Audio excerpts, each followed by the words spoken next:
విజయనగరం జిల్లా నెల్లిమర్ల నియోజకవర్గంలో వైసీపీకి బిగ్ షాక్ తగిలింది. నియోజకవర్గంలోని పలు గ్రామాలకు చెందిన వైసీపీ నాయకులు జనసేన పార్టీలో చేరారు. వీరంతా జనసేన, టీడీపీ, బీజేపీ కూటమి అభ్యర్థి లోకం మాధవి ఆధ్వర్యంలో వైసీపీ కండువాలు కప్పుకున్నారు. ఇప్పటివరకు నియోజకవర్గం పరిధిలో సుమారు 2000 మంది జనసేన గూటికి చేరిపోయారు.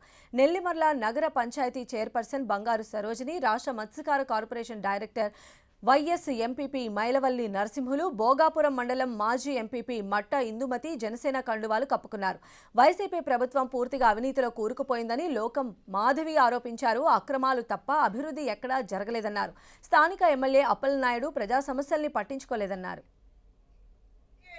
నిరుద్యోగ సమస్యను తీర్చండి, అలాగే మా సొంత ఇంటి కలని నిజం చేయండి, అలాగే మాకు నీటి సమస్య చాలా ఎక్కువగా ఉంది, తాగునీటి సమస్యని తీర్చండి, అలాగే తుఫాన్ సెంటర్, హాస్పిటల్స్ ఇవన్నీ మాకు కావాలని అడుగుతున్నారు.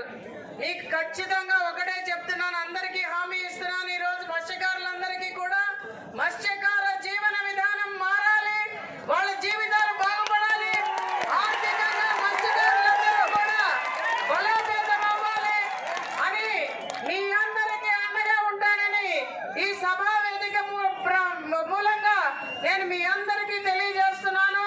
ఖచ్చితంగా పవన్ కళ్యాణ్ గారు మత్స్యకారుల పక్షపాతి, మత్స్యకారులకు న్యాయం జరిగేటట్టు అందరం కలిసి కృషి చేస్తామని మీ అందరికీ ఇంకొకసారి మాటిస్తున్నాను. జై జనసేన.